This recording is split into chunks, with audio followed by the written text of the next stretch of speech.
दिनांक 26 सितंबर को थाना कोतवाली अंतर्गत घटित घटना में पुलिस के द्वारा 10 एफआईआर दर्ज की गई थी, जिसमें पुलिस टीमों के द्वारा लगातार सीसीटीवी फुटेज के माध्यम से अभियुक्तों का आइडेंटिफिकेशन और उनकी गिरफ्तारी के लिए दबिश देकर गिरफ्तारियां सुनिश्चित की गई हैं।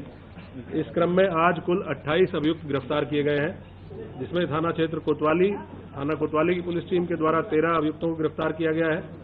थाना बरादरी की टीम के द्वारा 15 अभियुक्तों को गिरफ्तार किया गया है। जो थाना कोतवाली के द्वारा 13 अभियुक्त गिरफ्तार किए गए हैं, उनके नाम मैं पढ़ देता हूं। मुस्तकीम पुत्र तस्लीम, जफरुद्दीन पुत्र निशामुद्दीन, मोहम्मद इमरोज, मुसारिफ शेख, शमशेर रजा, मोहम्मद उवैस, राहिल, मोहम्मद साजिद, समीर, मोहम्मद जिशान, फैसल, तौहीद खान, फरमान और नदीम खान। इसके साथ साथ थाना बारादरी टीम के द्वारा 15 अभियुक्तों को गिरफ्तार किया गया है, जिनके नाम है उम्मेद, मुस्तकीम, अरबाज, कलीम, मोबिन, नाजिम रजा खान, मोहसिन, शाकिब, रफीक, जैनुल, तौहीन, फैसल, मोबीन, अरशद और सुभान। इसमें सबसे प्रमुख गिरफ्तारी जो इस पूरी घटना के प्रमुख साजिशकर्ताओं और घटना को कारित करने वाले लोगों में से एक है नदीम खां पुत्र केसर अली, निवासी बिहारीपुर, करोलान, थाना कोतवाली। इसको पुलिस के द्वारा गिरफ्तार किया गया है। इसके पास से पुलिस ने उस घटना में पुलिस की पेट्रोलिंग यूनिट से छीना गया एक हैंडसेट मोटरोला कंपनी का बरामद किया है, जो इसने घटना के दौरान पुलिस की टीम से छीना था, वो इसके पास से बरामद हुआ है। एक अन्य अभियुक्त जफरुद्दीन को गिरफ्तार किया गया है। इसके पास से एक अवैध असला भी बरामद किया गया है, जो संभवतः घटना के टाइम जो फायरिंग की घटना की गई है उसमें ये अभियुक्त शामिल था। इसके पास से वो बरामद किया गया है। इन सभी अभियुक्तों से पूछताछ की गई। इन्होंने अपनी घटना में शामिल होने को स्वीकार करते हुए ये बताया है कि पहली रात से ही व्हाट्सएप के माध्यम से मैसेजिंग इनको स्टार्ट हुई थी कि जो एक अपील जारी की गई थी कि आपको मौके पे नहीं आना है। इस्लामिया ग्राउंड इंटर कॉलेज की कोई परमिशन प्रशासन के द्वारा नहीं दी गई है। इस्लामिया कॉलेज जो है उसके द्वारा भी परमिशन इसकी नहीं दी गई थी। उसके बावजूद रात के समय देर रात में इनको मैसेजिंग की गई कि वहाँ पे इकट्ठा होना है। इस तरह की मैसेजिंग के बाद ये धीरे धीरे व्हाट्सएप ग्रुप्स में जब ये वायरल होने लगा, इसकी मॉनिटरिंग भी हम लोगों के द्वारा की जा रही थी। इसीलिए पुलिस टीम पहले से सतर्क भी थी और हम लोगों के द्वारा पर्याप्त डिप्लॉयमेंट इस पॉइंट ऑफ व्यू से किया गया था। जो नदीम खां इसमें गिरफ्तार हुआ है, इसका महत्वपूर्ण रोल प्रकाश में आया है। इसने बताया है कि पहले दिन जो अपील जारी की गई थी, जिसमें लिखा गया था, एक लेटर हेड पे अपील जारी की गई थी, जिसमें नदीम खान के साइन थे और डॉक्टर नफीस, इन दो लोगों के साइन थे। एक तीसरा व्यक्ति लियाकत खां के साइन थे।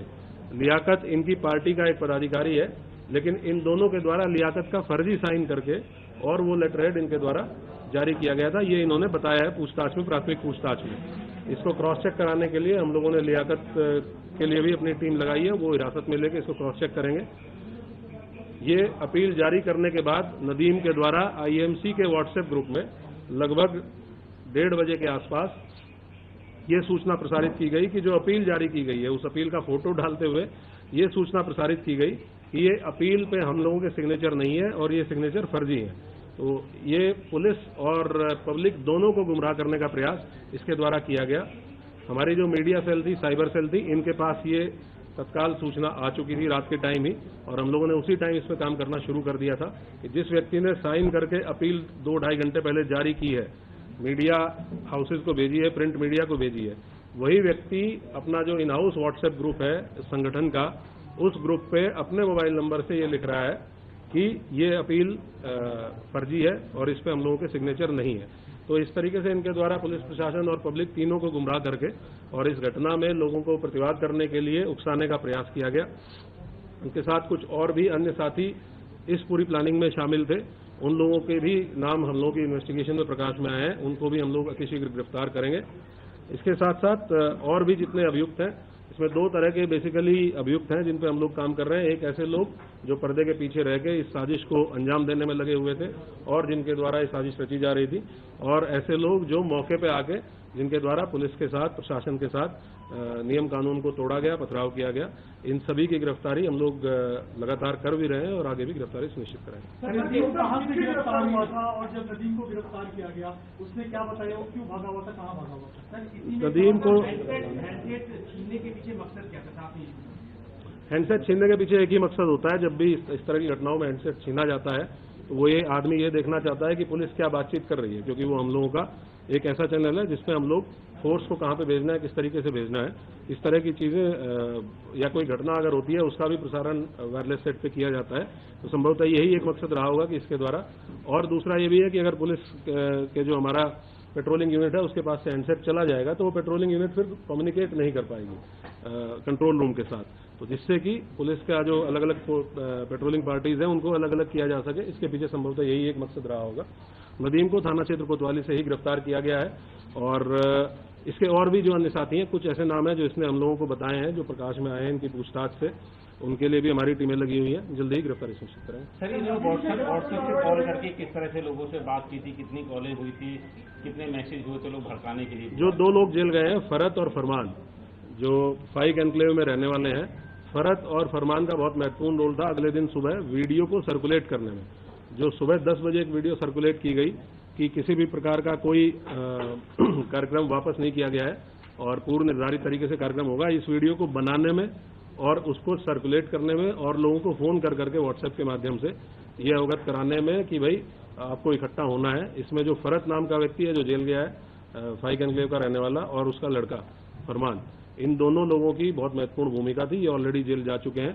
ये बात भी इससे पूछताछ में हम लोगों के प्रकाश में आई है, जो और अभियुक्त पकड़े गए हैं उनसे प्रकाश में आई है और ये उनसे तस्दीक भी हुआ है। नदीम ने जब व्हाट्सएप कॉल करके बहुत ज्यादा रहे, क्या ये भी जांच में सामने आया है कि जो नाबालिग है उनका इस्तेमाल किया गया था इस पूरे प्रकरण के? ये तो आप लोग, क्योंकि वहाँ आप लोग भी थे और आप लोगों ने वीडियोज में भी देखा होगा कि कुछ नाबालिग बच्चों को सामने करके और इस तरह की हरकत करने का प्रयास किया गया। ये जेजे एक्ट के अंतर्गत एक अपराध है, जुवेनाइल जस्टिस एक्ट के अंतर्गत एक अपराध है कि कोई व्यक्ति अगर नाबालिग बच्चों को किसी घटना में शामिल करके उनसे अपराध कारित कराता है तो ये भी एक दंडनीय और संज्ञेय अपराध है। हम लोग इस पे भी काम कर रहे हैं और इनकी धाराओं को भी इस मुकदमे में बढ़ाया जाएगा। टोटल अब तक हम लोगों ने इस पूरे प्रकरण में 55 लोगों की गिरफ्तारी इंश्योर की है और हमारी टीमें लगातार दबिश में है। बहुत जल्दी और भी लोग गिरफ्तारी और लोगों की भी गिरफ्तारी सुनिश्चित की जाएगी। नदीम व्हाट्सएप कॉलिंग के जरिए लोगों को किस तरह, कितनी व्हाट्सएप कॉलिंग नदीम के फोन से मिली है और मौलाना के फोन से मिली है? लगातार सभी लोग आपस में व्हाट्सएप कॉल के माध्यम से संपर्क में थे। संख्या तो यहाँ नहीं बताई जा सकती, लेकिन लगातार पूरी रात लगभग 3 साढ़े 3 बजे तक सभी लोग व्हाट्सएप से एक दूसरे के संपर्क में थे और उसमें ये कंफ्यूजन फैलाए जाने की कोशिश की जा रही थी कि कुछ लोगों को अपील भेजी गई, फिर उन लोगों को ये बताया गया कि अपील फर्जी है। तो ये कंफ्यूजन बेसिकली पब्लिक में क्रिएट करने की कोशिश की गई कि जो अपील जारी की गई थी वो जेन्युइन नहीं है, जबकि वो अपील इन्हीं के द्वारा साइन करके पुलिस प्रशासन को दी गई।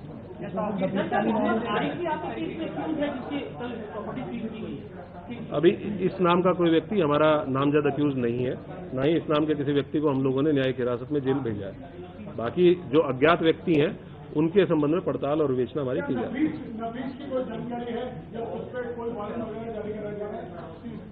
नफीस जो डॉक्टर नफीस है उसका रोल इस पूरी घटना में, इस विवेचना में, पूछताछ में भी सामने आया है। हम लोगों ने उसकी गिरफ्तारी के लिए टीमें गठित की हुई है। बहुत जल्दी उसकी गिरफ्तारी भी सुनिश्चित की जाएगी। आपने बताया था अवैध असला भी बरामद हुआ था, इतने सारे रिसोर्सेज को प्रोवाइड करने के लिए बैक कौन कर रहा था, इनकी फंडिंग कौन कर रहा था, इसकी क्या जांच आप लोग कर रहे हैं? ये हम लोग जितने भी अभियुक्त जिनसे पूछताछ की जा रही है और उसमें विशेषकर ऐसे लोग जो प्रमुख लोगों में से थे इस पूरे प्रोटेस्ट को ऑर्गेनाइज करने में, उनसे हम लोग पूछताछ कर रहे हैं। जैसे जैसे और लोग गिरफ्तार होंगे तो और बाकी चीजें भी क्लियर होंगी कि इसके संबंध में फाइनेंशियल ट्रांजेक्शन किसने की थी, अगर कोई रिसोर्सेज प्रोवाइड किए गए थे तो किसके द्वारा किए गए थे। और जैसे फरत नाम का व्यक्ति है, इसने काफी इसमें अग्रणी रोल पीछे रहते हुए प्ले किया कि जिसने वहां पे शरण भी दी ऐसे लोगों को जो इस घटना की प्लानिंग में शामिल थे, और उसके साथ साथ वीडियो को प्रसारित करने में भी, वीडियो को एक तो लोगों को वीडियो बनाना अपने मोबाइल से, उस वीडियो को लोगों को भेजना और उन लोगों को फोन करके ये भी कहना कि आप इस वीडियो को जगह जगह प्रसारित करें। तो ये भी कल गिरफ्तार होकर दिया। अभी हम लोग जो दर्ज मुकदमे, हमारे पास 10 मुकदमे दर्ज हैं जिनकी विवेचना हम लोग इंश्योर कर रहे हैं कि इनकी विवेचना अच्छे तरीके से हो। जितने अभियुक्त सामने आ रहे हैं वो जेल भेजे जाएं। उसके बाद जो भी विधिक प्रावधानों के अंतर्गत पॉसिबिलिटी होगी उसकी पर कार्रवाई की जाएगी। बाहर के जो लोग थे जैसा आपने बताया था, क्या उसके ऊपर कुछ डेटा मिल पाया है, कितने लोग बाहर से आए थे इस भीड़ में शामिल हुए? हम लोगों के पास इंटेलिजेंस से भी इनपुट है, हम लोगों के जो अपने एसओजी सर्विलांस टीमें होती हैं उनसे भी इनपुट है। कुछ लोग हमने आइडेंटिफाई किए हैं बाहर के लोग जो मौके पे इस घटना में उस भीड़ में शामिल थे। उनमें से कुछ लोगों का ये भी पता चला है कि एक दो लोग बाहर के ऐसे भी थे जिनके द्वारा संभवतः फायरिंग की घटना की गई। उनके लिए हम लोग और डीपली इन्वेस्टिगेट कर रहे हैं और बातचीत कर रहे हैं। अगर दूसरे जनपद से भी सहायता की आवश्यकता होगी तो वहां की पुलिस से भी संपर्क करके उनकी भी सहायता लेके हम लोग इनको गिरफ्तार करेंगे। और कितना मोटा मोटा अमाउंट होगा लोगों का जो संख्या इकट्ठा होगी, तो कितने लोग थे? ऐसा कहा जा रहा है 40,000 लोग उनको इकट्ठा करने की बात कही गई। नहीं, क्योंकि कहीं एक पॉइंट पे तो इकट्ठा हो ही नहीं पाए। जो हम लोगों की नाकाबंदी थी, हम लोग क्योंकि हम लोग अवेयर थे पहले से ही कि इस प्रकार का एक प्रयास हो सकता है कि किसी एक पॉइंट पे बहुत अत्यधिक भीड़ की जाए, तो हमारी नाकाबंदी और बैरिकेडिंग शहर के चारों तरफ थी। और इसीलिए आपने देखा होगा कि शहर के किसी भी पॉइंट पे, सिंगल पॉइंट पे भीड़ को मर्ज नहीं करने दिया गया। अगर भीड़ एक जगह पे मर्ज होती है तो वो भीड़ बहुत ज्यादा संख्या हो जाती है। तो हमारे पास जो भी बैरिकेडिंग पे राजपत्रित अधिकारी जीओज लगे थे, उन्होंने अलग अलग पॉइंट्स पे रोका और इसीलिए 10 एफआईआर दर्ज हुई है कि अलग अलग 10 पॉइंट्स पे पुलिस के साथ पुलिस के ऊपर पथराव या सरकारी कार्य में बाधा डालने का काम किया गया। तो इसीलिए इन 10 पॉइंट्स पे एफआईआर हुई है। सिंगल पॉइंट कोई ऐसा नहीं था जहां पूरी भीड़ को मर्ज करने को अलाउ करने दिया गया। और हम लोगों को इसलिए बिल्कुल हम लोग दृढ़ संकल्पित थे कि किसी भी कंडीशन में इस भीड़ को हम किसी सेंट्रल पॉइंट पे, चाहे वो इस्लामिया ग्राउंड हो चाहे कोई और अन्य पॉइंट हो, हम सेंट्रल पॉइंट पे इस भीड़ को नहीं पहुंचने देंगे। सर, क्या इन्वेस्टिगेशन में ये भी निकल के सामने है पुलिस को टारगेट किया गया था? पुलिस के जो लोग घायल हुए हैं, क्या किसी जो एफआईआर है उसमें इस बात का मेंशन है कि पुलिस के ऊपर जब पुलिस ने रोका था तो पुलिस को उन्होंने कहा था कि तुम लोग पीछे हट जाओ, ऑर्डर पहले बहुत बुरा होगा। तो क्या पुलिस को टारगेट करने का इन्होंने प्लान किया था? ऐसा भी क्या? पुलिस तो विजिबल फेस है ही पुलिस, क्योंकि हर बैरिकेड पे पुलिस लगी हुई है। तो अगर कोई गलत काम करने जा रहा है, कानून तोड़ने जा रहा है, तो पहला फ्रंट पुलिस ही है जो उसको रोकती है। तो ऑब्वियस सी बात है कि अगर वो कानून तोड़ने का के लिए इच्छुक है या कानून तोड़ना चाहता है तो पुलिस जो सामने खड़ी है उसी को अपोज करेगा। और यही काम इनके द्वारा किया गया और हमलावर होकर किया गया। तो इसीलिए हम लोगों ने इतने कठोर कार्रवाई सुनिश्चित की। Thank you.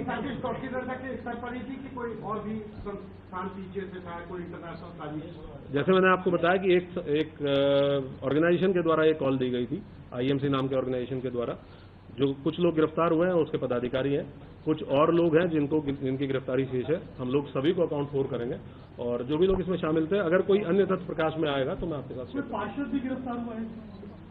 हाँ, एक अनीश सकलैनी पार्षद गिरफ्तार हुआ है। वो भी इनकी पार्टी का एक प्रमुख चेहरा था, अहम चेहरा था। और उसके द्वारा भी वो हम लोगों ने शेयर भी किया है कि उसके द्वारा भी रात के टाइम एक पर्ची सर्कुलेट की गई जिसमें लोगों से आह्वान किया गया कि अधिक से अधिक संख्या में इस्लामिया ग्राउंड पे पहुंचे। ये तो हम लोग इन्वेस्टिगेट करेंगे और इन्वेस्टिगेशन में जो भी आएगा आपके साथ शेयर करेंगे। 28 लोग टोटल गिरफ्तार किए गए। इसमें 15 है ना कोतवाली में, तो 14 सॉरी 14